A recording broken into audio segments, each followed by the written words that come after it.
আপনারা যারা ইউএস এর ফ্যামিলি ইমিগ্রেশনের বিভিন্ন স্টেজে F1, F2A, F2B, F3 বা F4 ক্যাটাগরিতে দীর্ঘদিন ধরে ওয়েট করছেন, তাদের জন্য আবারও বড় সুখবর দিল ইউএস এর স্টেট ডিপার্টমেন্ট। এই লাস্ট যে ভিসা বুলেটিনটা, সেই ভিসা বুলেটিনে ব্যাপক একটা পরিবর্তন এসেছে, অর্থাৎ সবগুলো ক্যাটাগরিতেই বেশ কিছু ডেট এগিয়েছে, অর্থাৎ ইমিগ্রেশন ভিসার গতি অনেক বেড়েছে। লাস্ট কয়েকটা ভিসা বুলেটিনে আপনারা দেখছেন যে মোটামুটি রেগুলারই কিছু না কিছু আপডেট হচ্ছে। দীর্ঘদিন একই জায়গায় স্টক হয়েছিল, এ কারণে আপনারা হতাশার মধ্যে ছিলেন, আপনাদের হতাশার দিন শেষ। এখন প্রতি মাসেই আসলে কিন্তু গতি বাড়ছে বা রেগুলার আপডেট হচ্ছে। এইবার ব্যাপক পরিমাণ অগ্রগতি হয়েছে ইমিগ্রেশন ভিসার ভিসা বুলেটিনে। তো চলুন আমরা দেখি জুলাই ভিসা বুলেটিনে কি অগ্রগতি হয়েছে, কোন ক্যাটাগরির কারা এখন ইন্টারভিউ ডেট দিতে পারবে বা কারা নতুন করে ডকুমেন্ট ফাইলিং করার জন্য এলিজিবল হলো। তার আগে বলে নিচ্ছি, যারা আমাদের চ্যানেলে নতুন বা আমাদের চ্যানেলটি এখনো সাবস্ক্রাইব করেনি, please hit the subscribe button. আর যারা অলরেডি সাবস্ক্রাইব করেছেন তাদেরকে অসংখ্য ধন্যবাদ।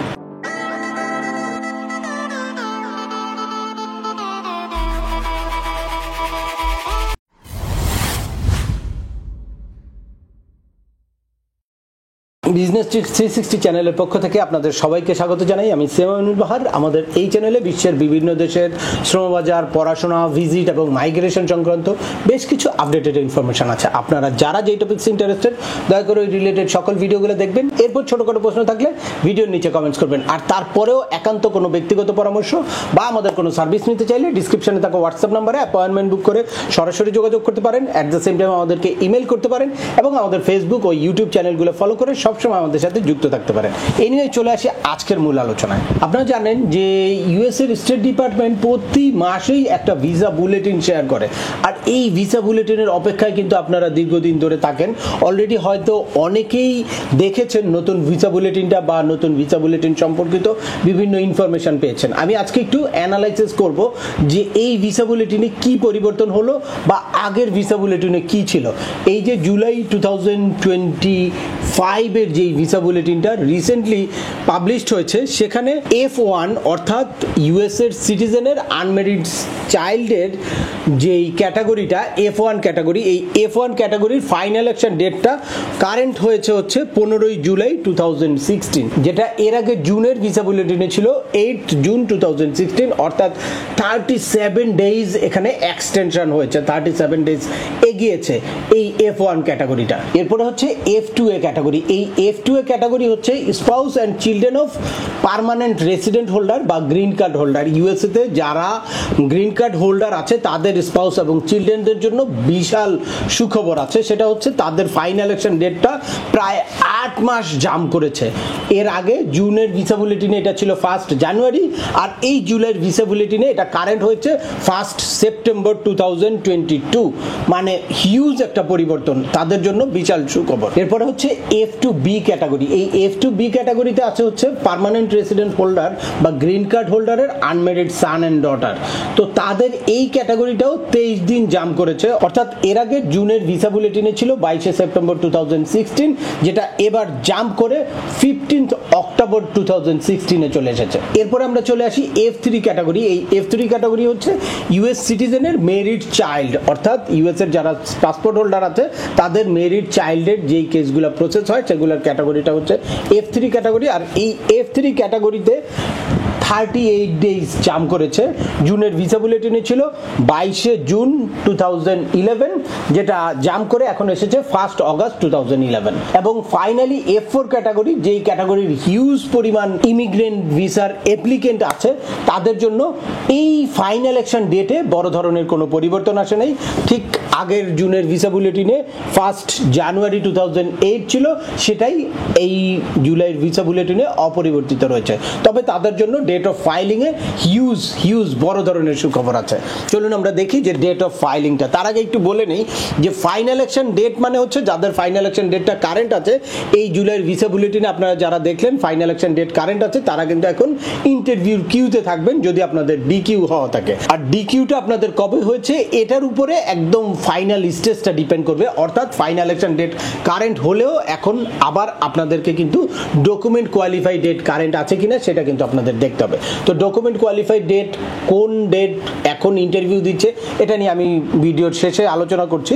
এখন চলে যাই আমরা ডেট অফ ফাইলিংয়ে কি পরিবর্তন আসলো জুলাইয়ের ভিসা বুলেটিনে। এই যে আপনারা দেখতে পাচ্ছেন date for filing family sponsored visa অ্যাপ্লিকেন্টের চার্টটা। এই চার্টে আপনারা দেখতে পাচ্ছেন F1 ক্যাটাগরির আছে 1 সেপ্টেম্বর 2017, যেটা জুনের ভিসা বুলেটিনেও সেম ছিল, অর্থাৎ অপরিবর্তিত, এখানে তেমন একটা পরিবর্তন আসে নাই। F2A ক্যাটাগরিতে একটা বড় ধরনের পরিবর্তন এসেছে এই ডেট অফ ফাইলিংয়ে, প্রায় 30 ডেজ জাম্প করেছে, যেটা এর আগে 1 ফেব্রুয়ারি 2025 ছিল, আর এটা এখন এই F2A ক্যাটাগরি জুলাইয়ের ভিসা বুলেটিন অনুযায়ী 1 মার্চ 2025।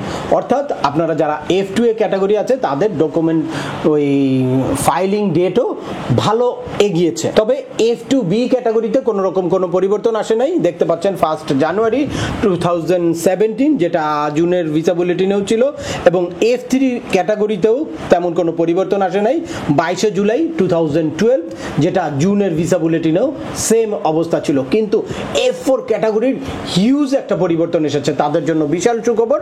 যারা দীর্ঘদিন ধরে ওয়েট করছেন, আপনাদের কেস ক্রিয়েশন লেটার হাতে নিয়ে বসে আছেন, আপনারা ভিসা ফি পেমেন্ট করতে পারছেন না, DS-260 ফিল আউট করতে পারছেন না, বা আপনারা ডকুমেন্ট কোয়ালিফাই কিভাবে হবেন এটা নিয়ে ভাবছেন, তাদের জন্য মানে অনেক বড় একটা সুখবর। এই জুলাইয়ের ভিসা বুলেটিনে F4 ক্যাটাগরির ডকুমেন্ট ফাইলিং ডেটটা প্রায় 98 ডেজ জাম্প করেছে। এই যে আপনারা দেখতে পাচ্ছেন F4 ক্যাটাগরির ফাইনাল অ্যাকশন ডেট কারেন্ট আছে 8 সেপ্টেম্বর 2028, যেটা এর আগে ছিল 1 জুন 2028, অর্থাৎ 98 ডেজ জাম্প করেছে। তো এখন আপনারা এই অনুযায়ী যারা ডকুমেন্ট ফাইলিং ডেটটা কারেন্ট হয়ে গেছে তারা কিন্তু দ্রুত আপনাদের ভিসা ফিটা পেমেন্ট করতে পারেন, এবং কেসে ঢুকে ভিসা ফিটা পেমেন্ট করে তারপর DS-260 ফিল আউট করতে পারেন, এবং সকল সিভিল ডকুমেন্ট আপনারা আপলোড করে ডকুমেন্ট কোয়ালিফাইড হওয়ার জন্য আপনারা কিন্তু স্টেপগুলো নিতে পারেন খুব দ্রুততম সময়ে। এখন সময়ে যারা যত দ্রুততম সময়ে ডকুমেন্ট কোয়ালিফাই হতে পারবে তারা কিন্তু তত দ্রুততম সময়ে ইন্টারভিউ ডেট পাবে। আপনারা জানেন যে প্যান্ডামিক পরবর্তী সিচুয়েশনটা একটু ডিফারেন্ট, কারণ এর আগে যখনই আপনার ফাইনাল অ্যাকশন ডেট কারেন্ট হতো তার সাথে সাথেই আপনারা কিন্তু ইন্টারভিউ ডেট পেয়ে যেতেন, কিন্তু একটা বড় গ্রুপের ফাইনাল অ্যাকশন ডেট কারেন্ট থাকা সত্ত্বেও তারা কিন্তু ইন্টারভিউ ডেট পাচ্ছে না, বছরের পর বছর ইন্টারভিউ ডেটের জন্য ওয়েট করছে। কারণ হচ্ছে প্যান্ডামিক সিচুয়েশনের পরবর্তীতে নতুন একটা কিউ তৈরি হয়েছে, সেটা হচ্ছে ডকুমেন্ট কোয়ালিফাই ডেটটা কার কবে আছে সেই অনুযায়ী এখন কিন্তু ইন্টারভিউ লেটারটা ইস্যু করে।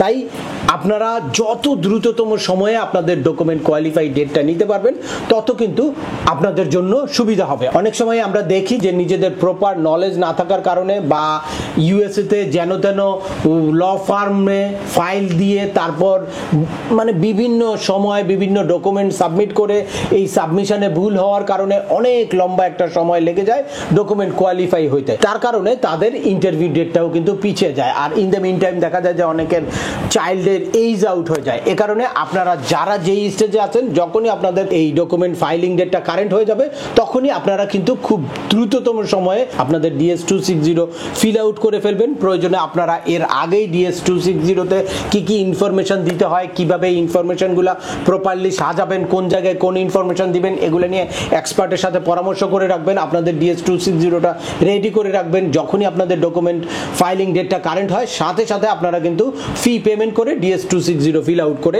সাবমিট করে ফেলবেন, এবং DS-260 ফিল আউট করে সাবমিট করে ফেললে দেন আপনারা কি করবেন, সিভিল ডকুমেন্টগুলো আপলোড করে ফেলবেন। এই ক্ষেত্রেও আপনাদের অবশ্যই নিজেদের হয় ভালো করে স্টাডি করে আমার এই রিলেটেড সকল ভিডিওগুলো দেখে তারপরে আপনাদের এই কাজগুলো নিজে নিজে করতে হবে, অথবা কোনো এক্সপার্টের পরামর্শ নিতে পারেন। দেখা যায় যে দীর্ঘদিন প্রতীক্ষার পর যদি ছোটোখাটো কোনো ভুলের কারণে আপনাদের এই প্রসেসিংটা লেন্দি হয় তাহলে আপনারা কিন্তু মানে অনেক ফ্রাস্ট্রেটেড হয়ে যান, বা আপনাদের ডকুমেন্ট কোয়ালিফাই ডেট আসতে দেরি হয়, আপনাদের ইন্টারভিউ ডেট আসতে দেরি হয়।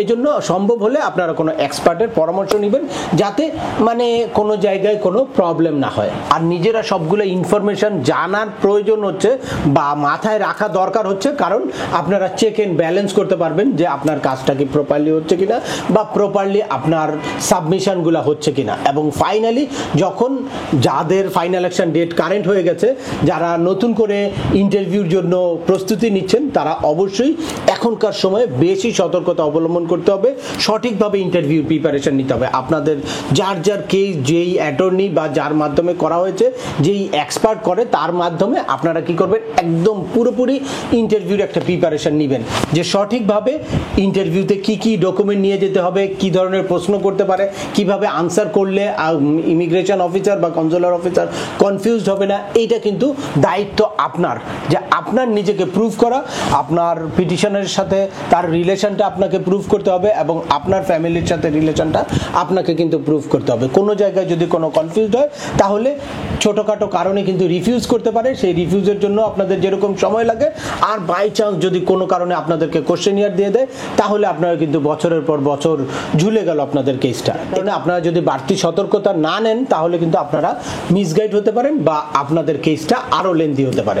এ কারণে আমার এই সংক্রান্ত সকল ভিডিওগুলো দেখবেন, ছোটোখাটো প্রশ্ন থাকলে ভিডিওর নিচে কমেন্টস করবেন। আজকের ভিডিওটা দীর্ঘায়িত করছি না, আশা করি এই ভিডিও থেকে ইউএস এর ফ্যামিলি ইমিগ্রেশনের F1, F2A, F2B, F3 বা F4 ক্যাটাগরির সকল ইমিগ্রেশন ভিসা প্রত্যাশীরা একদম লেটেস্ট কিছু ইনফরমেশন পেয়ে গেছেন।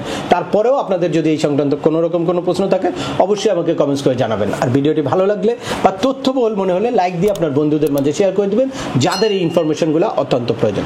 আবার দেখা হবে নতুন কোনো গুরুত্বপূর্ণ টপিকস নিয়ে। সে পর্যন্ত সবাই ভালো থাকবেন, সুস্থ থাকবেন এবং আমাদের চ্যানেলের সাথেই থাকবেন। আল্লাহ হাফেজ।